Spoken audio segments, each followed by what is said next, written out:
হজরত রাবিয়া বসরি আরবের একজন মহিলা ছিলেন। বসরা শহরে তিনি জন্মগ্রহণ করেন। তার পিতার নাম ছিল ইসমাইল।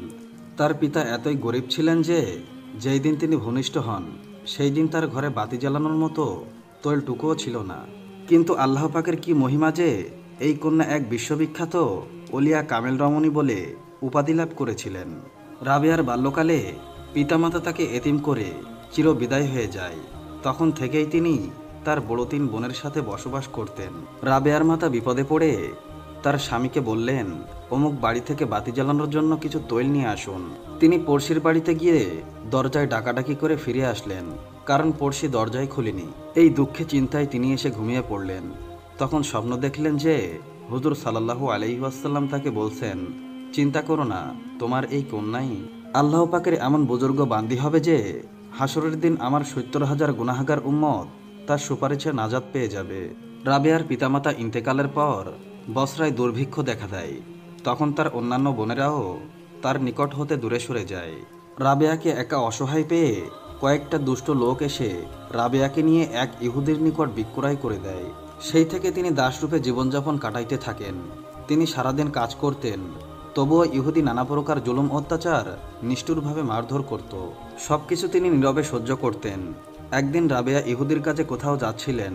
পথের মধ্যে একজন বেগানা পুরুষের সাথে দেখা হয়। তাড়াতাড়ি একপাশে সরে যেতেই তিনি আচার খেয়ে একটি হাত ভেঙে যায়। তখনই তিনি সেজদায় পড়ে কাঁদতে লাগলেন, হে আল্লাহ, আমি দরিদ্র এতিম, আপনার এক অসহায় বান্দি। আমার একটি হাত ভেঙে গেল, তবুও আমার কোনো দুঃখ নেই। আমি আপনার সন্তুষ্টি কামনা করি। আপনি দয়া করে শুধু আমাকে এতটুকু জানিয়ে দেন যে আপনি আমার উপর সন্তুষ্ট আছেন কিনা। তখন রাবেয়া গায়েব হতে আওয়াজ শুনতে পেলেন, হে রাবেয়া, তুমি আর কেঁদো না, তুমি কোনো চিন্তা করো না। হাসরের মাঠে তোমার মর্যাদা এত উচ্চ হবে যে আসমানের ফেরেশতারাও তোমাকে প্রশংসা করবে। তুমি ইহুদির ঘরে ফিরে যাও। তা শুনে তিনি ইহুদির ঘরে ফিরে আসলেন। তিনি প্রতিদিন রোজা রাখতেন আর কঠোর পরিশ্রম করে ইহুদির কাজ করতেন। রাত্রে সবাই যখন ঘুমিয়ে পড়ত তখন রাবিয়া আল্লাহ পাকের ইবাদতে লিপ্ত হয়ে যেতেন। সারা রাত্রি নামাজে কাটাইতেন। মোনাজাতে হাত তুলে ক্রন্দন করে বলতেন, হে আল্লাহ, আমার মনে চাই আমি সারাদিন তোমার ইবাদত করি, কিন্তু পারি না মনিবের কাজের জন্য। তাই তুমি আমার উপর রাগ করো না, আমাকে ক্ষমা করে দিও। এইভাবে রাবেয়া ১২ বছর ইবাদত করার পর একদিন রাবেয়ার মনে ঘুম হতে জেগে গুনগুন শব্দ শুনে রাবেয়ার রুমের দিকে তাকিয়ে অবাক হয়ে গেলেন। অন্ধকার রুমখানি বেহেশতের নূরে আলোকিত ছিল। রাবেয়ার মাথার উপরে আকাশ হতে একটি নূরের ফানুস ঝোলানো ছিল। তার আলোতে সারা ঘর আলোকিত হয়ে গিয়েছিল। রাবেয়া সেজদায় পড়ে করুণ কণ্ঠে আল্লাহ পাকের দরবারে প্রার্থনা জানাচ্ছিল, হে আল্লাহ, হে রহমান, আমি তোমার আশেক, সর্বক্ষণ আমার মনে চাই তোমার ইবাদতে মগ্ন থাকি। এটাই আমার অন্তরের প্রশান্তি। আমি যদি স্বাধীন হতাম তবে এক মুহূর্ত তোমার ইবাদত ছাড়া থাকতাম না। তুমি আমাকে দেখা দাও। তোমার বিরহ চেতনা আমি আর সইতে পারছি না। আমার অন্তরে তোমার বিরহের তুফান সদা বয়ে যাচ্ছে। রাবেয়ার মনিব রাবেয়ার মোনাজাত শুনে পাগল হয়ে গেলেন। তিনি চিন্তা করতে লাগলেন, এমন আবেদা বুজুর্গ মহিলা থেকে খেদমত নেওয়া আমার উচিত নয়, বরং তার খেদমত করা আমাদের উচিত। তাই মনিব পরদিন রাবেয়াকে ডেকে বললেন, আম্মাজান, আমি আপনাকে না চিনে যে অন্যায় ব্যবহার করেছি, সেই জন্য আপনি আমাকে ক্ষমা করে দেন। আজ থেকে আমি আপনাকে আজাদ করে দিলাম।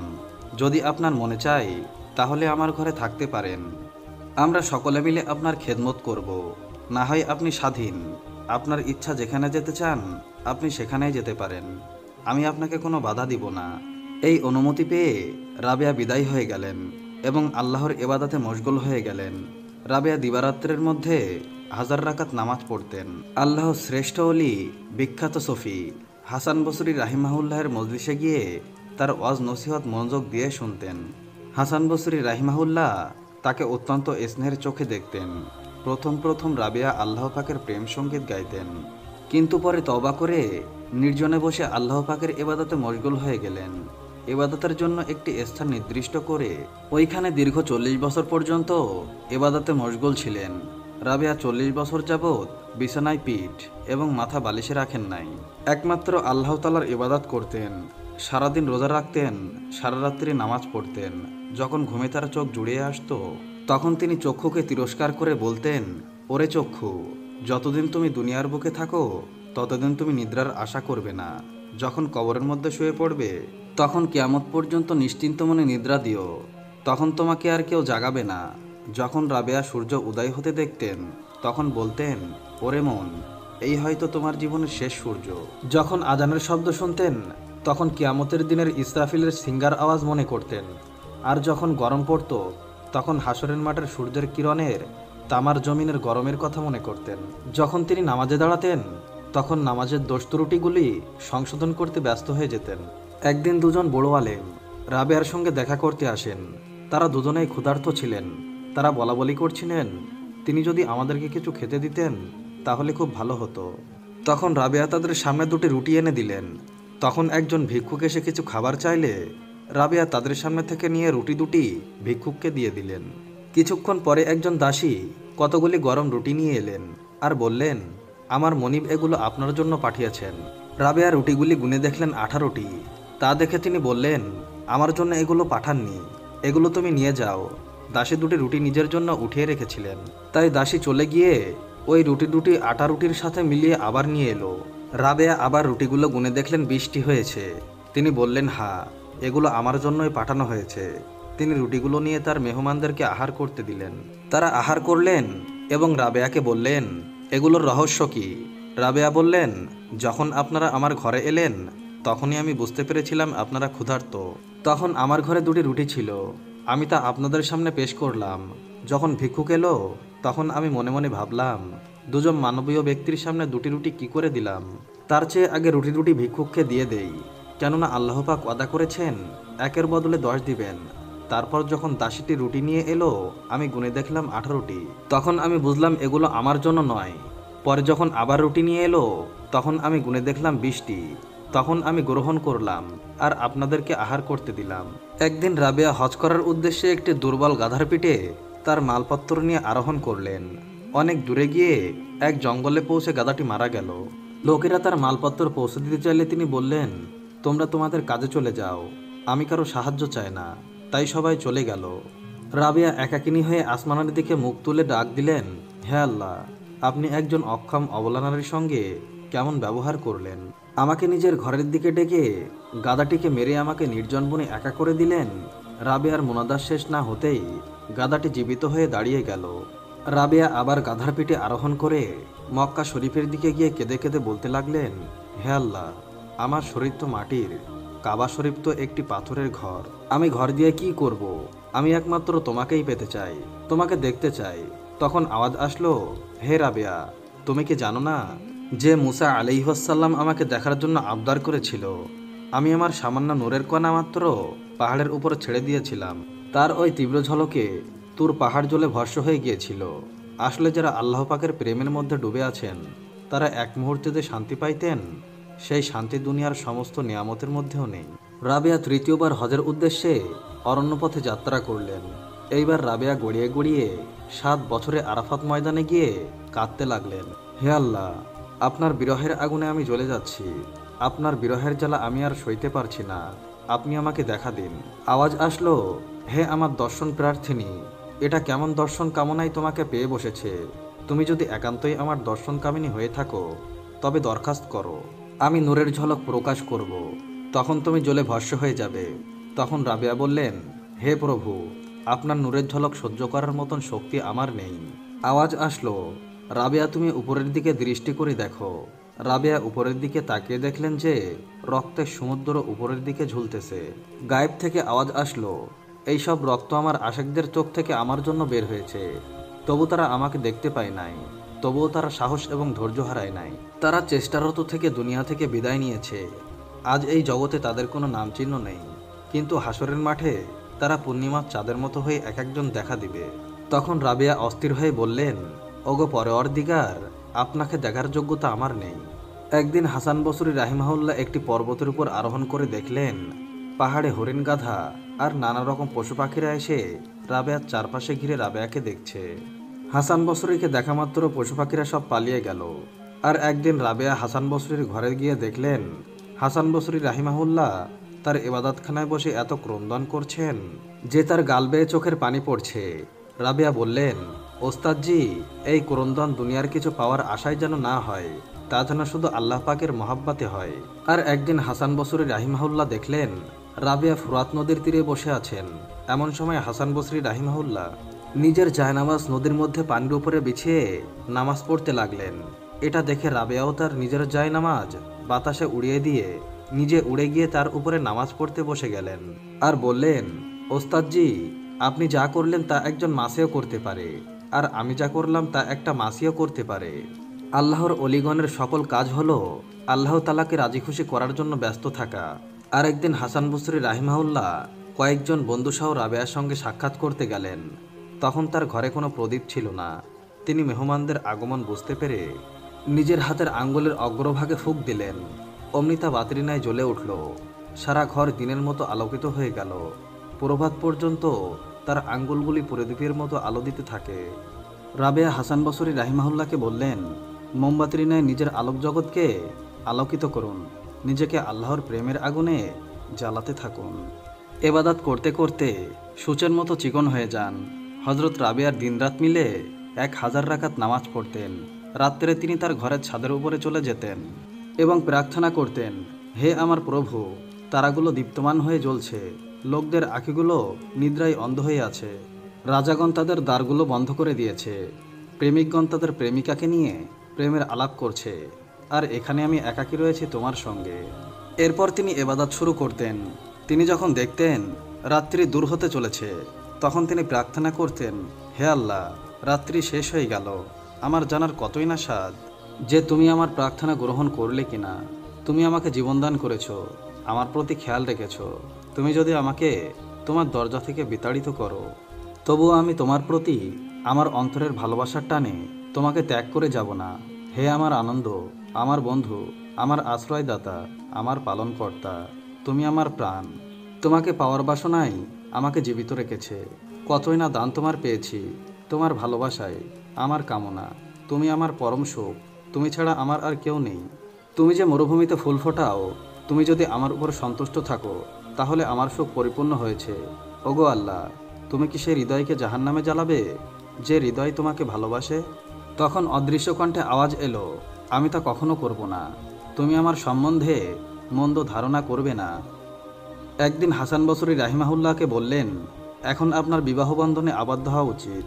তখন রাবিয়া বললেন, আমার দেহ নেই, অস্থি নেই, আমি স্বাধীন নই, আমি আল্লাহ পাকের অধীনে নগ্ন এক বন্দী।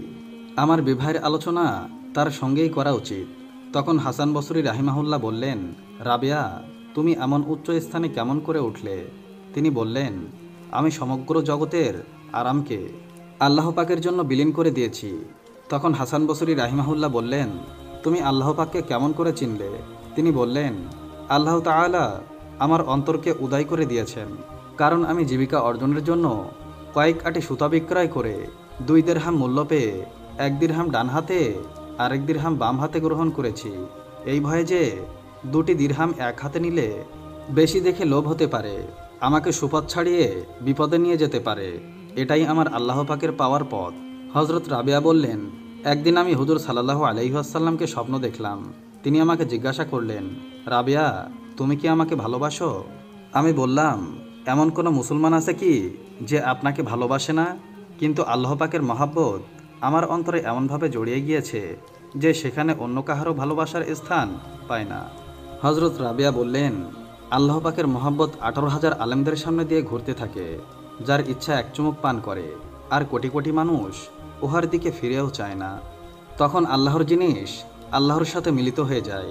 তখন আল্লাহর দরবার হতে ঘোষণা করা হয়, আল্লাহ তাআলা তাদেরকে ভালোবাসেন যারা আল্লাহ তাআলাকে ভালোবাসেন। একবার হজরত রাবিয়া লাগাতার 7 দিন রোজা থেকে সারা রাত্রে জাগ্রত থেকে ইবাদত মশগুল ছিলেন। 8ম রাতে ক্ষুধার জ্বালায় অস্থির হয়ে পড়লেন। এর মধ্যে এক ব্যক্তি 1 পেয়ালা খাদ্য এনে দিয়ে গেল। হজরত রাবিয়া তা হাতে নিয়ে নিকটে রেখে বাতি জ্বালাইতে গেলেন। একটি বিড়াল এসে পেয়ালাটি উল্টিয়ে ফেলে দিল। তিনি ভাবলেন পানি দ্বারা ইফতার করব, তাই তিনি পানি আনলেন, কিন্তু বাতিটি আবার নিভে গেল। তাই তিনি পানি পান করার জন্য অন্ধকারে গ্লাসের দিকে হাত বাড়ালেন। ফলে হাত লেগে পানি পড়ে গেল এবং গ্লাসটি ভেঙে গেল। তখন তিনি আহ বলার সাথে সাথে ঘরটি জ্বলে যাওয়ার উপক্রম হলো। তিনি বললেন, হে আল্লাহ, আমি নিরীহ অক্ষম বেচারির সঙ্গে আপনি এটা কেমন ব্যবহার করছেন? তখন গায়েবী আওয়াজ হলো, হে রাবিয়া, তুমি চাইলে সারা দুনিয়ার নিয়ামত তোমাকে আজই দান করব। কিন্তু আমার চিন্তা তোমার অন্তর হতে ছিনিয়ে নেব। তখন রাবেয়া বললেন, এই নসিহত শোনার পর আমি দুনিয়া থেকে আমার মনকে বিচ্ছিন্ন করে নিয়েছি। কামনা বাসনা পরিত্যাগ করে প্রত্যেক নামাজকে আমার জীবনের শেষ নামাজ মনে করি। আল্লাহ পাকের নিকট প্রার্থনা করি, হে আল্লাহ, আপনি আমাকে আপনার পথে এভাবে মশগুল রাখেন যেন কেউ আমাকে আপনার দিক থেকে ফেরাইতে না পারে। হজরত রাবেয়া সর্বদাই কান্না করতেন। লোকেরা তাকে প্রশ্ন করত, আমরা তো প্রকাশ্যে আপনার কোনো রূপ দেখি না, তবুও আপনি কেন দিবারাত্রি কান্না করেন? তিনি উত্তর দিতেন, হ্যাঁ, আমার কোনো প্রকাশ্য রূপ নেই, কিন্তু আমার অন্তরে এমন একটি রোগ যা দুনিয়ার কেউ তার চিকিৎসা করতে পারবে না। আমি নিজেকে সর্বদাই ব্যথিত অবস্থায় রাখি, যেন এর ওসিলায় আল্লাহ পাক আমাকে মাফ করে দেন। মৃত্যুর সময় যেন এমন আওয়াজ না আসে যে তুমি আমার দরবারে উপযুক্ত হওনি। লোকেরা জিজ্ঞাসা করল, গুনাহগার ব্যক্তি তওবা করলে আল্লাহ পাক তওবা কবুল করেন কিনা? হজরত রাবেয়া বললেন, আল্লাহ পাক তওবার তৌফিক না দেওয়া পর্যন্ত গুনাহগার তওবা করতে পারেন না। মুখে ইস্তেগবার পড়াই তওবা হয় না। আল্লাহর দিকে পথ পেতে হলে মনের প্রয়োজন। মন জাগ্রত হলেই আর কোনো বন্ধুবান্ধবের প্রয়োজন থাকে না। সত্যিকারের তওবা হলো খাঁটি মনে আল্লাহর দরবারে নিজের গুনাহের জন্য অনুতপ্ত হয়ে ক্রন্দন করে ক্ষমা প্রার্থনা করা, পুনরায় ওই গুনাহের কাজ না করার মজবুত প্রতিজ্ঞা করার নামই আসল তওবা। ইহা আল্লাহ তাআলা কবুল করেন। কয়েকজন বুজুর্গ লোক হজরত রাবেয়ার সাথে সাক্ষাৎ করতে আসলে তিনি বললেন, আপনারা কি উদ্দেশ্যে আল্লাহ পাকের ইবাদত করেন? একজন বললেন, বড় ভয়ঙ্কর শাস্তি দোজখের উপর দিয়ে পার হয়ে সকলেরই যেতে হবে। সেই ভয়ঙ্কর শাস্তির ভয়ে আমি আল্লাহ পাকের বেহেশতের আশায় আল্লাহর ইবাদত করছি। সেখানে বড় মনোরম শাস্তির ব্যবস্থা রয়েছে, আল্লাহ পাক নিজেই ওয়াদা করেছেন। তখন হজরত রাবেয়া বললেন, আচ্ছা, যদি বেহেশত আর দোজখ না থাকতো তবে কি আমরা তার ইবাদত করতাম না? আল্লাহ পাক কি এমন কোনো উপযোগী নয়? তার এমন কোনো গুণ কি নেই যে যার কারণে তার ইবাদত করা আমাদের কর্তব্য হয়? বড় নিকৃষ্ট সেই ব্যক্তি যে কোনো কিছুর ভয়ে অথবা লোভের আশায় আল্লাহ পাকের ইবাদত করে। তখন কয়েকজন দরবেশ রাবেয়াকে জিজ্ঞাসা করলেন, আল্লাহ পাকের নিকট কি আপনার কোনো কামনা নেই? তখন রাবেয়া বললেন, আল্লাহ পাকের সন্তুষ্টিই আমার কামনা। হজরত হাসান বসরি রাহিমাহুল্লাহ বললেন, আমি রাবেয়ার রোগ অবস্থা শুনে তাকে দেখতে গেলাম। সেখানে গিয়ে দেখলাম বসরা শহরের বড় ধনবান এক ব্যক্তি একটি টাকার থলি হাতে নিয়ে রাবেয়ার ইবাদতখানার দরজার সামনে দাঁড়িয়ে কান্না করছেন। আমি তাকে বললাম, আপনি কাঁদেন কেন? তিনি বললেন, এই সংসারের সবথেকে বুজুর্গনার জন্য কাঁদছি। এই বুজুর্গের বরকতময় ছায়া আমাদের উপর থেকে চলে গেলে আমরা সমস্ত মানুষ ধ্বংস হয়ে যাব। তাই তার চিকিৎসার জন্য কিছু টাকা নিয়ে এসেছি, কিন্তু তিনি গ্রহণ করেন কিনা সেই ভয়ে পেশ করতে সাহস পায় না। আপনি একটু সুপারিশ করলে হয়তো তিনি গ্রহণ করতে পারেন। তখন হাসান বসরি রাহিমাহুল্লাহ লোকটার আকাঙ্ক্ষার কথা রাবেয়াকে জানালেন। তখন রাবেয়া বললেন, আমি এমন মাওলাকে চিনেছি যিনি তার নাফরমান বান্দার জীবিকাও বন্ধ করেন না। তিনি তার নিজের আশিক এবং প্রেমিকগণকে খাদ্য পানি ব্যতীত জীবিত রাখেন। তাই মানুষের নিকট আমি কোনো কিছুর আশা করি না।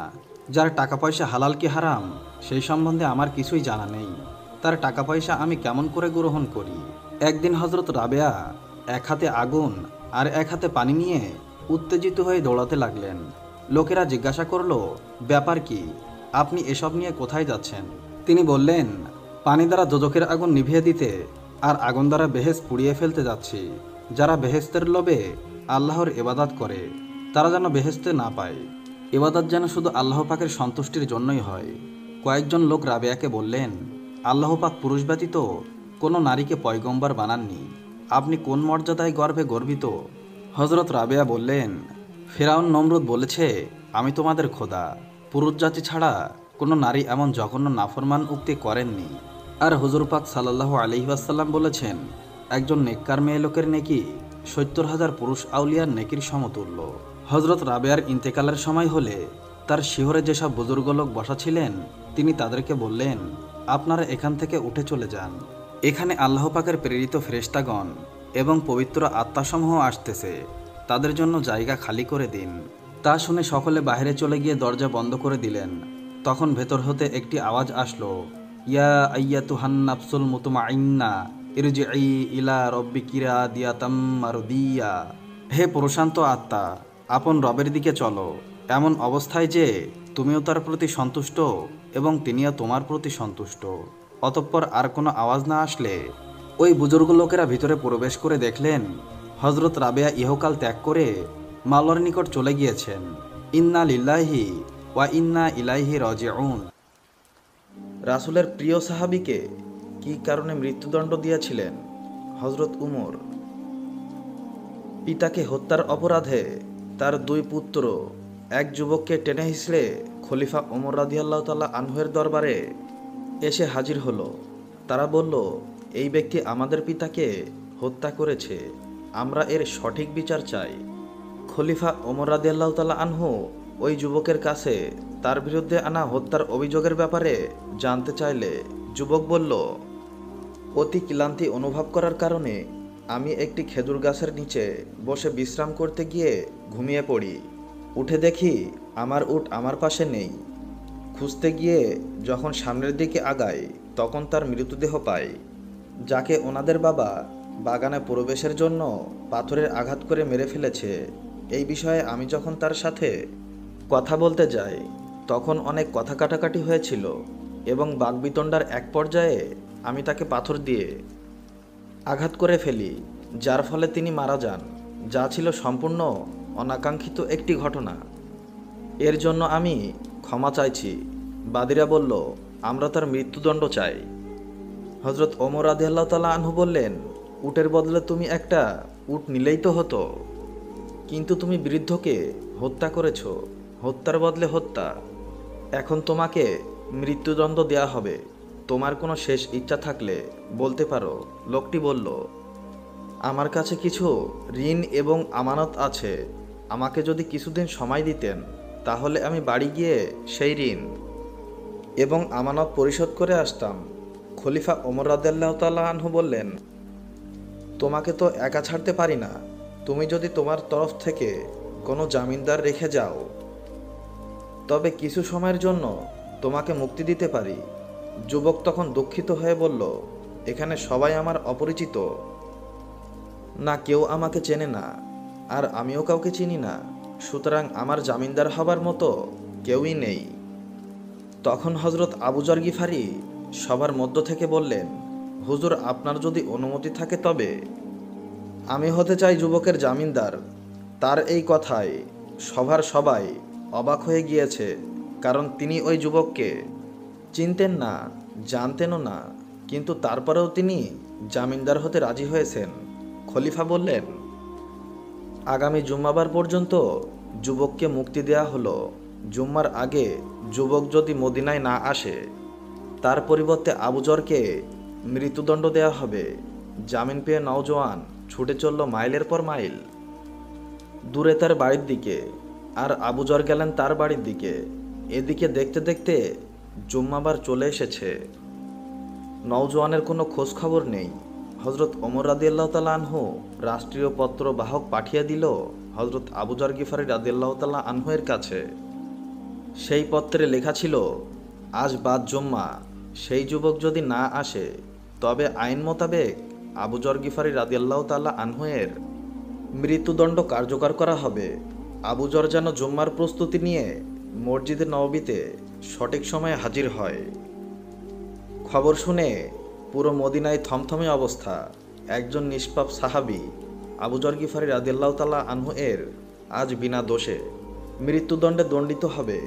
জুম্মার পর সবাই মসজিদ নববীর সামনে হাজির হলো। সবার চোখে পানি, জল্লাদও প্রস্তুত। জীবনে কতজনের মৃত্যুদণ্ড দেয়া হয়েছে তার কোনো হিসাবই নেই, কিন্তু আজ কিছুতেই চোখের পানি আটকাতে পারছে না।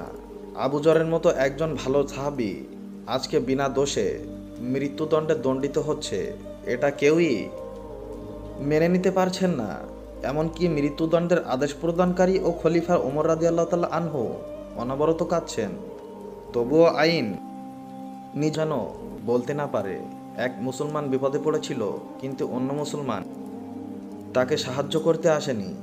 এমন কথা শুনে বৃদ্ধা সন্তানদের মধ্যে একজন হঠাৎ করে বলে উঠল, হে খলিফা, আপনি ওনাকে মুক্ত করে দিন, আমরা তার উপরে করা দাবি তুলে নিলাম।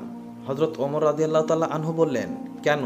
উত্তরে সে বলল, কেউ যেন বলতে না পারে এক মুসলমান অনাকাঙ্ক্ষিতভাবে ভুল করে স্বীকার করার পরও অন্য মুসলমান তাকে ক্ষমা করেনি। একটি ইহুদি বালক ও মহানবী সাল্লাল্লাহু আলাইহি ওয়াসাল্লামের ঘটনা। ইয়াসরিফ তখনও মদিনা হয়নি, এটা ছিল ইহুদিদের আদি নিবাস। নবীজি সাল্লাল্লাহু আলাইহি ওয়াসাল্লাম হিজরত করে সেখানে এলেন, সত্যের আলোয় আলোকিত করে দিলেন ইয়াসরিফবাসীর হৃদয় জগৎ। তার উত্তম চরিত্রে মুগ্ধ হয়ে দলে দলে মানুষ ইসলামের সুশীতল ছায়ায় আসতে লাগলো। পৃথিবীর মানচিত্রে স্নেহ, মমতা আর ভালোবাসায় পরিপূর্ণ এক ভূস্বর্গের আবিষ্কার হলো। মদিনাতুর রাসূল নবী মুহাম্মদ সাল্লাল্লাহু আলাইহি ওয়াসাল্লামের শহর। সেই শহরের ছোট্ট এক বালক। সবাই শুনেছে নবাগত নবী মুহাম্মাদের নাম। তিনি নাকি ছোটদের খুব স্নেহ করেন, আদর করে কাছে টেনে নেন, পরম ভালোবাসায় হাত বুলিয়ে দেন তাদের মাথায়। তাকে খুব দেখতে ইচ্ছা হলো বালকের। দেখা হলো, কথা হলো, মনের অজান্তেই দুজনের মধ্যে এক অকৃত্রিম ভালোবাসা সৃষ্টি হলো। ভালো লাগে নবীজির পাশে পাশে থাকতে, নবীজির মুখের দিকে চেয়ে তার কথা শুনতে, তার সহচর্য লাভে পূর্ণ হতে, তার খেদমত করে ধন্য হতে। কিন্তু বাধা একটাই, অনেক বড় বাধা। তার মধ্যে আর নবীজির মধ্যে ধর্মের এক বিশাল প্রাচীর। সে তো ইহুদি, তার মা বাবাও ইহুদি। তাহলে বালক তার বাবার সঙ্গে এ নিয়ে অনেক কথাই বলেছেন নবীজি সাল্লাল্লাহু আলাইহি ওয়াসাল্লামের সুন্দর চরিত্রের কথা, তার স্নেহ ও প্রীতির কথা। কিন্তু বাবা ইসলামের কথা মানতেই নারাজ। এতদিনে নবীজি সাল্লাল্লাহু আলাইহি ওয়াসাল্লামের সঙ্গে তার সম্পর্কেরও বেশ উন্নতি হয়েছে। এখন তো সে নিয়মিত নবীজির খাদেম। তিনি অজু করতে চাইলে পানি নিয়ে আসে ওই বালক। তিনি মসজিদে প্রবেশের সময় জুতো তুলে নেওয়া, বের হওয়ার সময় জুতা নিয়ে হাজির হওয়া বালকের প্রতিদিনের কাজ হয়ে দাঁড়িয়েছে। বেশ কিছুদিন হলো বালকের দেখা নেই। অনেক খোঁজাখুঁজির পরও পাওয়া গেল না তাকে। প্রিয় নবী খুব চিন্তিত হয়ে পড়লেন। নবীজি মসজিদে নববীতে বসে আছেন। একজন লোক হন্তদন্ত হয়ে মসজিদে প্রবেশ করল। দেখেই বোঝা যাচ্ছে সে গুরুত্বপূর্ণ কোনো কথা নিয়ে এসেছে। হে আল্লাহর রাসূল, আপনার সেই ইহুদি খাদেমের সন্ধান পেয়েছি। বেশ কিছুদিন ধরে সে খুব অসুস্থ ছিল, একেবারেই মৃত্যুর শয্যায়। জবাবে নবীজি কিছুই বললেন না। তৎক্ষণাৎ উঠে মসজিদ থেকে বেরিয়ে বালকের বাড়ির পথ ধরলেন। উপস্থিত সাহাবীরাও কিছু না বুঝেই নবীজির পিছু পিছু ছুটলেন। তারা আগে কখনো নবীজিকে এতটা অস্থির হতে দেখেননি। যেন তার আপন কেউ অসুস্থ, যেন তার পরিবারের কেউ অন্তিম শয্যায় শায়িত। নবীজি দরজা ঠেলে ঘরে ঢুকলেন। ধীর পায়ে হেঁটে গিয়ে বালকের শিয়রের কাছে বসলেন। পরম স্নেহে তার মাথায় রহমতের হাত দুটি বুলিয়ে দিলেন। তৎক্ষণে বালক নবীজিকে এক নজর দেখে নিয়েছে। চোখ বুজে নবীজির হাতের উষ্ণ পরশ উপভোগ করছে, যেন সারা শরীর রহমতের জোয়ারে আন্দোলিত হচ্ছে। পাশেই তার বাবা বসে আছেন, দেখছেন নবীজি সাল্লাল্লাহু আলাইহি ওয়াসাল্লামকে। এই কি সেই আরবের নবী মুহাম্মদ সাল্লাল্লাহু আলাইহি ওয়াসাল্লাম? এত নুরানি চেহারা, এত সুন্দর মাধুর্য তার, এত মমতায় ভরা তার মন। শুনেছি সে নাকি মুসলমানদের সর্দার। তদুপরি আমার ছোট্ট বাচ্চাটিকে দেখতেই ছুটে এসেছেন। নবীজি সাল্লাল্লাহু আলাইহি ওয়াসাল্লামের এদিকে কোনো ধ্যানই নেই। তিনি ভাবছেন অন্য কিছু, ভাবছেন তার মুক্তির উপায়। ছেলেটি যে এখনও ঈমান আনেনি, এখনও তো সে কালেমা পড়েনি। এই অবস্থায় যদি সে মারা যায়, পরকালে কি হবে তার? নবীজি তার মুখখানা বালকের কানের কাছে নিয়ে গেলেন। বিড়বিড় করে তার কানে ঢেলে দিলেন পবিত্র কালেমার দাওয়াত, উভয় জাহানের সফলতার সোপান, চির মুক্তির পয়গাম। আসলিম, হে বালক, ইসলাম গ্রহণ করে নাও, একবার কালেমা পড়ে নাও, যাতে আমি পরকালে তোমায় সাফায়াত করতে পারি। হাউজে কাউসারের পাড়ে যেন তোমার আমার আবার মিলন হয়। মাটির পৃথিবীতে যেমন তুমি আমার সঙ্গে থাকতে, দুজনে যেন হতে পারি আখিরাতের সাথী। বালক ঠোঁট নাড়িয়ে কিছু বলতে চাচ্ছিল, কিন্তু সামনে নিজের বাবাকে দেখে থমকে গেল। অপলক নেত্রে চেয়ে রইল বাবার দিকে। চোখের ভাষায় বাবাকে বোঝাতে চেষ্টা করলো জীবনের শেষ ইচ্ছার কথা। একটি বারের জন্য মুহাম্মদ সাল্লাল্লাহু আলাইহি ওয়াসাল্লামের পবিত্র কালেমাটি পড়তে চাই। আমি মুসলিম হয়ে মরতে চাই। বাবা অনুমতি দিয়ে বললেন, আতি আবুল কাসিম সাল্লাল্লাহু আলাইহি ওয়াসাল্লাম, অর্থাৎ আবুল কাসিম নবী মুহাম্মদ সাল্লাল্লাহু আলাইহি ওয়াসাল্লামের কথাই মেনে নাও। বালকের বাবার এই কথায় সব নীরবতার অবসান হলো। অসুস্থ বদনখানি কোনো রকম সামলা নিয়ে এক পালি হাসি ফোটালো ঠোঁটের কোণায়। চোখের পানি মুছতে মুছতে পবিত্র কালেমা পাঠ করল। শরীরের সবটুকু শক্তি উজাড় করে সঙ্গে সঙ্গে প্রিয় নবীজি সাল্লাল্লাহু আলাইহি ওয়াসাল্লাম বলে উঠলেন, শুকরিয়া মহান আল্লাহর, সেই আল্লাহর প্রশংসা যিনি আমার মাধ্যমে ওই ছেলেটির জাহান্নামের আগুন থেকে রক্ষা করেছেন। আমাদের প্রিয় রাসূল সাল্লাল্লাহু আলাইহি ওয়াসাল্লাম কত উন্নত চরিত্রের অধিকারী ছিলেন। তিনি এত দয়ালু ও স্নেহপরায়ণ ছিলেন যে তিনি শুধুমাত্র মুসলমানদের সঙ্গে নয়, বরং কাফির ও ইহুদিদের সঙ্গেও ভালো আচরণ করতেন। ইহুদি ছেলেটি তার খাদেম ছিল, সে কোনো ধনী ব্যক্তি ছিল না, কোনো গোত্রের সর্দারও ছিল না। রাসূল সাল্লাল্লাহু আলাইহি ওয়াসাল্লাম বিশ্ববাসী ও পুরো মানবতাকে শিক্ষা দিতে চাচ্ছিলেন যে ইসলামে নৈতিকতা কাকে বলা হয়। একজন ছোট মানুষও যদি অসুস্থ হয়, তাকে দেখতে যাওয়া কর্তব্য। ছেলেটির মৃত্যুর পর আল্লাহর রাসূল সাল্লাল্লাহু আলাইহি ওয়াসাল্লাম সাহাবায়ে কেরামকে বলেন, তোমরা তোমাদের ভাইয়ের নামাজের জানাজা পড়ো, কারণ সে মুসলমান। তাকে রাসূল সাল্লাল্লাহু আলাইহি ওয়াসাল্লাম আগেই জান্নাতের সুসংবাদ দিয়ে বলেছেন, সেই আল্লাহর প্রতি কৃতজ্ঞতা যিনি আমার মাধ্যমে তাকে জাহান্নাম থেকে রক্ষা করেছেন। তিনি হচ্ছেন আমাদের প্রিয় নবী ও রাসূল সাল্লাল্লাহু আলাইহি ওয়াসাল্লাম, যিনি মানুষকে জাহান্নাম থেকে বাঁচিয়ে খুবই খুশি ও নিশ্চিন্ত হতেন। ইসলাম কবুল না করলে তার মন ভীষণ খারাপ হয়ে যেত। কাফিররা ঈমান না আনলে তার অবস্থা কী হতো, তার সম্বন্ধ পবিত্র কোরআনে আল্লাহ তাআলা বলেন, আপনি মনে হয় তাদের চিন্তায় নিজেকে এই দুঃখে শেষ করে দেবেন যে ওই সব লোক এই কোরআনের প্রতি কেন ঈমান আনছে না। আমাদের আজকের এই ভিডিওতে আপনাদেরকে জানাবো হযরত মুসা আলাইহিস সালাম এবং এক মেষপালকের কাহিনী। হযরত মুসা আলাইহিস সালামের যুগের কথা। একদিন হযরত মুসা নবী এক পাহাড়ি পথ দিয়ে যাচ্ছিলেন। এমন সময় রাস্তার পাশ থেকে একটি করুণ আওয়াজ তার কানে এলো। ব্যাপার কি দেখার জন্য যেদিক থেকে আওয়াজ আসছে তিনি সেদিকে এগিয়ে গেলেন এবং একটি টিলার পাশে দেখতে পেলেন যে সরল সাদাসিধা মেষপালক আল্লাহর দরবারে দুই হাত তুলে মুনাজাত ও কান্নাকাটি করছে। মেষপালক আল্লাহর উদ্দেশ্যে বলছে, হে আমার প্রভু, যদি জানতাম তুমি কোথায় থাকো তাহলে আমি নিজেই তোমার কাছে ছুটে গিয়ে তোমার গোলামি করতাম, তোমার মাথার চুলে তেল দিয়ে ভাঁজ করে দিতাম, তোমার জুতা সেলাই করতাম, তোমার কাপড় চোপড় ধুয়ে দিতাম। হে খোদা, আমি তোমাকে খুবই ভালোবাসি। যদি তোমাকে কখনো দেখতে পাই তাহলে তোমার পদতলে আমার জান কোরবান করে দেব, আমার সকল ভেড়া, ছাগল ও দুম্বা তোমাকে দিয়ে দেব। হে পরম করুণাময়, আমি তোমার ঠিকানা জানতে চাই। পনির তেলে ভেজে রুটি ও দুধ নিয়ে যাব, প্রতিদিন তোমার কাছে যাব, তোমার যত কাজ আছে সব করে দেব, তোমার ঘর দুয়ার ঝাড়ু দেব, তুমি অসুস্থ হলে তোমার সেবা করব। মেষপালক এভাবে তার মনের কথাগুলি গুনগুনিয়ে বলে যাচ্ছিল। হযরত মুসা আলাইহিস সালাম মেষপালকের এই কথায় চটে গেলেন। তার সামনে গিয়ে তাকে ডেকে বললেন, হে আল্লাহর বান্দা, এইসব কি যাতা বলছো?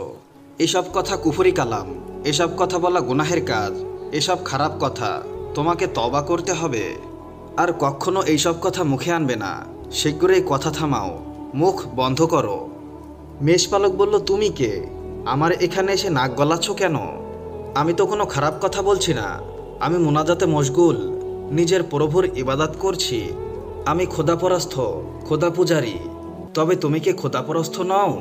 মুসা নবী বললেন, নিশ্চয়ই আমি খোদাপরস্থ। কি করে সম্ভব যে আমি খোদাপরস্থ নই? আমি নিজেই মানুষকে আল্লাহর ইবাদত বান্দেগী শিক্ষা দেই।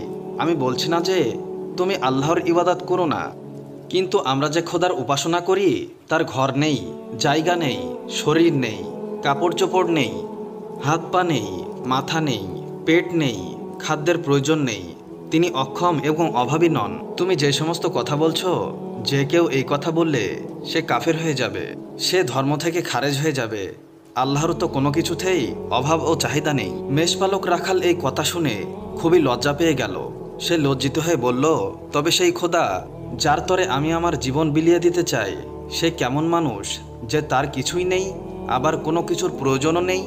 মুসা আলাইহিস সালাম বললেন, আল্লাহ মানুষের মতো নন, এক অদ্বিতীয় খোদা, সব কিছুর ঊর্ধ্বে এবং সবার সেরা। কোনো কিছুই তার মতো নয়। আর খোদাকে চোখে দেখা যায় না, সবখানেই তিনি আছেন, তবে কোনো কিছুর সাথেই মিশ্রিত নন, আবার কোনো কিছু থেকেই পৃথক নন। সব ক্ষমতা তারই হাতেই। এই হচ্ছেন সেই খোদা, আমরা যার ইবাদত বান্দেগী করি। মেষপালক বললেন, যাও বাবা, আমি এসব কিছুই বুঝি না। আমি আল্লাহকে ভালোবাসি, তার জন্য জান বিলিয়ে দেব, তার খেদমত করতে চাই, তার পায়ের ধুলি আমার চোখে মাখব। যাও যাও, তুমি আবার কোন ছা? যে আমাকে খোদা সম্পর্কে ভয় দেখাতে এসেছো? মুসা নবী বললেন, আরে বাবা, আমি মুসা, আল্লাহর পয়গম্বর। আল্লাহ আমাদের কাছ থেকে ভালো কাজ চান। যদি খোদার খেদমত করতেই চাও তাহলে মানুষের উপকার করো, কারো ক্ষতি করো না। খোদা এটাই চান, নিজের জন্য কিছুই চান না। কেউ আল্লাহকে দেখতেও পায় না। তুমি যে সব কথা বলছো তা থেকে তওবা করো। আর এসব কথা বলো না, এসব কথাই গুনাহ হয়। আমার ভয় হচ্ছে তুমি যেসব কথা বলছো তাতে আল্লাহর রাগ হবে এবং আল্লাহ আসমানিবালা মুসিবত নাজিল করবেন, অগ্নিবৃষ্টি হবে এবং সৃষ্টিকে পুড়িয়ে মারবেন। যদি আরেকবার এই ধরনের কথা বলো ধর্ম থেকে বিচ্যুত হয়ে যাবে এবং আল্লাহ তোমাকে অপছন্দ করবেন। এই সব কথা শুনে মেষপালক ভয়ে এবং অনুতাপে মাথা চাপড়াতে লাগলেন। নিজের জামা নিজেই ছিঁড়ে ফেললেন, দীর্ঘশ্বাস ফেলতে লাগলেন আর হজরত মুসা আলাইহিস সালামের দিকে থেকে মুখ ফিরিয়ে কান্নারত অবস্থায় মরুভূমির দিকে ছুটে চললেন এবং দেখতে দেখতে অদৃশ্য হয়ে গেলেন। লোকটি চলে যাওয়ার পর হজরত মুসা এই দুঃখজনক পরিস্থিতির কারণে কষ্ট পেলেন আর ভাবতে লাগলেন কি করে এই ধরনের সহজ সরল মনা সাদাসিধে মানুষকে আল্লাহর সম্পর্কে জ্ঞানদান করা যায়। তিনি খুবই বিচলিত হয়ে পড়লেন। এই সময় আল্লাহ রাব্বুল আলামিনের তরফ থেকে মুসা নবীর কাছে ওহী নাজিল হলো। আল্লাহ তাআলা বললেন, হে মুসা, তুমি তোমার এই আচরণ দিয়ে আমার বান্দাকে আমার কাছ থেকে দূর করে দিলে। তুমি একজন নবী হয়েছো যে লোকজনকে আমার নিকটবর্তী করবে, তাদের নিরাশ করার জন্য নয়। হে মুসা, আমি চাই মানুষ খোদার স্মরণ করুক এবং তার উপরে আশা ভরসা রাখুক। শিক্ষিতরা ভালোভাবে কথাবার্তা বলতে পারে, কিন্তু সাদাসিধে অন্তরের মানুষেরও খোদার ইবাদত করা ফরজ। মানুষের আমল এবং আখলাক ভালো হওয়া চাই। উত্তম কথাবার্তা সবাই জানে না। অন্তর এবং দিল আল্লাহর সাথে থাকলে বাকি কাজও ঠিক হয়ে যাবে। আমি তোমাকে পাঠিয়েছি, তুমি মানুষকে আল্লাহর দিকে আহ্বান করবে এবং তাদের অন্তরকে ঈমানের নূরে আলোকিত করবে। এই মেষপালক যাই করুক না, সে আমার বন্ধু ছিল এবং খোদার দিকেই মুখ ফিরিয়েছিল। কিন্তু হে মুসা, তুমি তো তার মন ভেঙে দিয়েছ। মহান আল্লাহ রাব্বুল আলামিনের বাণী শুনে হজরত মুসা আলাইহিস সালাম লজ্জিত এবং অনুতপ্ত হলেন। সঙ্গে সঙ্গে চললেন ওই মেষপালকের উদ্দেশ্যে। রাখাল যে পথে অদৃশ্য হয়েছেন সেই পথে অনেক ছোটাছুটির পর শেষ পর্যন্ত তার দেখা পেলেন। তাকে বললেন, হে মেষপালক, তুমি খুবই ভাগ্যবান। আল্লাহর তরফ থেকে নির্দেশ এসেছে, আমি তোমাকে শক্তভাবে বুঝিয়েছি। যাও, এখন আর কোনো বাধা নেই। হে মেষপালক, তুমি খোদার সাথে থাকো। যেখানে যে অবস্থায় থাকো না কেন খোদাকে স্মরণ করো। যে ভাষাতে যে কথাতেই খোদাকে ডাকো না কেন খোদা তা কবুল করবেন। আল্লাহ তাআলা সত্যকে চেনেন, নিয়তকে জানেন। তিনি তোমার দিলের পবিত্রতাকে পছন্দ করেছেন। এক সময় মেষপালক আক্ষেপ করে বললেন, হে মুসা, আমার দফা রফা হয়ে গেছে। আমি অনুতাপে এতটাই বশীভূত হয়েছি যে যা জানতাম না তা জেনে গেছি। যে আল্লাহ সব কিছু জানেন, তিনি আমার দিলের বর্তমান অবস্থাও ভালো করে জানেন। আমি জানি যে আমার দিল আল্লাহর সাথে আছে। আমি গুনাহগার নই। যেহেতু আমি মুখে সুন্দর কথা বলতে পারি না, তাই এই মুখ বন্ধ করে রাখাই ভালো। এখন আমার বলার কিছুই নেই। আমরা আজকে আপনাদেরকে জানাবো মহানবী সাল্লাল্লাহু আলাইহি ওয়াসাল্লাম 2 সন্তানকে মৃত থেকে জীবিত করার ঘটনা। ঘটনাটি মাদারেজুন নবুয়াতি কিতাব থেকে নেওয়া হয়েছে। একবার সাহাবী হযরত জাবের দয়াল নবীজি সাল্লাল্লাহু আলাইহি ওয়াসাল্লামকে দাওয়াত করলেন। নবীজি সাহাবীর দাওয়াত কবুল করলেন। হযরত জাবের খুশিতে আত্মহারা হয়ে বাড়িতে চলে গেলেন। বাড়িতে গিয়ে স্ত্রীকে খোঁজ খবরটা দিলেন আর মেহমানদারের জন্য প্রস্তুতি নিতে লাগলেন। বড় ছেলে আব্দুল্লাহকে নিয়ে খাসি জবাই করে অন্য কাজে যখন হযরত জাবের ঘর থেকে বাইরে গেলেন, ইতোমধ্যেই হযরত জাবের এর ছোট ছেলে ঘুম থেকে উঠে খাসি তালাশ করতে লাগলো। বড় ভাই তাকে জানায় খাসিটিকে জবাই করা হয়েছে। ছোট ভাই বায়না ধরল, খাসি কিভাবে জবাই করে আমাকে তা দেখাও। অগত্যা বড় ভাই ছুরি হাতে করে ঘরের পেছনে গিয়ে বলল, এখানে খাসি জবাই করা হয়েছে। ছোট ভাই জানতে চাইল কিভাবে, বর্ণনা করে বোঝাতে না পেরে অবশেষে বড় ভাই বলল, তাহলে তুমি মাটিতে শুয়ে পড়ো, আমি তোমাকে দেখাই। ছোট ভাইটি মাটিতে শোয়ার পর বড় ভাই তার গলায় ছুরি চালিয়ে জবাই করার নমুনা দেখাতে গিয়ে ছোট ভাইকে সত্যি সত্যি জবাই করে ফেলল। বড় ভাই যখন দেখল ছোট ভাইয়ের গলা থেকে রক্ত গড়িয়ে পড়ছে, সে ছটফট করতে করতে একসময় নিস্তেজ হয়ে গেছে। তখন বুঝলো ব্যাপারটা কি ঘটেছে। আতঙ্কিত হয়ে সে নিকটবর্তী এক খেজুর গাছের চড়াই উঠে আত্মগোপন করে রইল। এদিকে হযরত জাবের পুত্রদের খোঁজে বাড়ির পেছনে এসে ছোট ছেলের অবস্থা দেখে থমকে গেলেন। অতঃপর তাকে বুকে করে স্ত্রীর কাছে গিয়ে বললেন, তাড়াতাড়ি একটি কম্বল নিয়ে এসো, বাচ্চাটিকে শুইয়ে দিই। স্ত্রী রক্তমাখা সন্তানের লাশ দেখে চিৎকার করে কাঁদতে লাগলেন, কিন্তু স্বামী হযরত জাবের তাকে সান্ত্বনা দিয়ে বললেন, আজ আমাদের শোক প্রকাশ করার দিন না, আমাদের দুঃখ দেখলে নবীজিও দুঃখিত হবেন, অতএব ধৈর্য ধারণ করো, কষ্ট করে হলেও মুখে হাসি ফুটিয়ে তোলো। তারপর তারা দুজনে মিলে ছোট ছেলেকে কম্বল মুড়ে রান্নাঘরের পেছনে রেখে আসলেন। স্ত্রী রান্নার কাজে মন দিলেন। হযরত জাবের বের হলেন বড় পুত্র আব্দুল্লাহর খোঁজে। বাড়ির পেছনে গিয়ে ছেলের নাম ধরে জোরে ডাক দিলেন। গাছের উপর আত্মগোপন করে বড় ছেলে সব ঘটনা প্রত্যক্ষ করছিল আর ভয় কাঁপছিল। পিতার ডাক শুনে ভাবল, এখন পালাতে না পারলে আব্বার হাতে ধরা পড়তে হবে, ধরা পড়লে আর রক্ষা থাকবে না। পালানোর উদ্দেশ্যে গাছ থেকে লাফিয়ে পড়ে আঘাতপ্রাপ্ত হয়ে সেও মৃত্যুর কোলে ঢলে পড়ল। পিতা কাছে গিয়ে দেখেন আব্দুল্লাহর দেহে প্রাণের স্পন্দন নেই। বড় ছেলেকে কোলে তুলে তিনি বাড়ির ভেতরে আসলেন। স্ত্রীকে বললেন আরেকটি কম্বল নিয়ে আসার জন্য। বড় ছেলের এই অবস্থা দেখে দরদিমা পুনরায় আর্তনাদ করে উঠলেন। স্বামী তাকে পুনরায় সান্ত্বনা দিয়ে বললেন, ধৈর্য ধরো, আজ আমাদের দুঃখ প্রকাশের দিন নয়, আজ আমাদের পরম আনন্দের দিন। দয়াল নবীজি অল্প কিছুক্ষণের মধ্যেই আমাদের ঘরে তাশরিফ রাখবেন। তারপর দুজনে মিলে বড় ছেলের লাশও কম্বলে মুড়ে ছোট ছেলের লাশের পাশে রেখে আসলেন। স্বামী স্ত্রী দুজনে তাদের চোখের পানি মুছে মুখে হাসি ফুটিয়ে তুললেন। হযরত জাবের বাড়ির সামনে দাঁড়িয়ে নবীজির আগমনের অপেক্ষা করতে লাগলেন। অল্প কিছুক্ষণের মধ্যে নবীজিকে উটের পিঠে করে আসতে দেখা গেল। হযরত জাবের আনন্দে আত্মহারা হয়ে দৌড়ে গিয়ে স্ত্রীকে নবীজির আগমনের সংবাদ দিলেন এবং পুনরায় তিনি দৌড়ে বাড়ির সামনে চলে এলেন। নবীজির উটের কাছে গিয়ে তাকে বাড়ি পর্যন্ত এগিয়ে আনলেন। নবীজি জাবেরের ঘরের সামনে উট থামিয়ে তার ডান পা মোবারক মাটিতে রাখলেন, বাম পা মোবারক এখনো নামাতে বাকি। এমন সময় জিবরাইল আলাইহিস সালাম আল্লাহর পক্ষ হতে নির্দেশ নিয়ে তিনি উৎসাহিত হয়ে বললেন, ইয়া রাসূলুল্লাহ, আল্লাহ আপনাকে জাবেরের ছেলেদেরকে সঙ্গে নিয়ে খানা খেতে বলেছেন। অতঃপর নবীজি সাহাবায়ে কেরামকে নিয়ে জাবেরের ঘরে তাশরিফ নিলেন। তাদের সামনে জাবের দস্তরখানা বিছিয়ে দিলেন, তার স্ত্রী খাবার বেড়ে দিলেন আর তিনি সেগুলো এনে মেহমানদের সামনে হাজির করলেন। তারপর তিনি নবীজিকে আরজ করলেন, ইয়া রাসূলুল্লাহ, দয়া করে খানা শুরু করুন। নবীজি বললেন, হে জাবের, তোমার ছেলেরা কোথায়? তাদেরকে ডাকো। হযরত জাবের বললেন, ইয়া হাবিবুল্লাহ, আপনি দয়া করে খেয়ে নিন, ছেলেদেরকে আমি পরে ডাকবো। আল্লাহর রাসূল পুনরায় বললেন, তোমার ছেলেদের ডেকে নিয়ে এসো, তাদেরকে সাথে নিয়ে খানা খাবো। হযরত জাবের ও তার স্ত্রী হাত জোড় করে পুনরায় আরজ করলেন, ইয়া রাসূলুল্লাহ, আপনি খানা খেয়ে নিন, আমরা তাদেরকে ডেকে দিচ্ছি। তখন নবীজি বললেন, হে জাবের, এইমাত্র জিবরাইল ফেরেশতা আমাকে আল্লাহর নির্দেশ জানিয়ে গেলেন আমি যেন তোমার ছেলেদেরকে সঙ্গে নিয়ে খানা খাই। নবীজির এই কথা শুনে হযরত জাবের এবং তার স্ত্রী আর ধৈর্য ধরে রাখতে পারলেন না। তারা চিৎকার করে কেঁদে কেঁদে সমস্ত ঘটনা খুলে বললেন।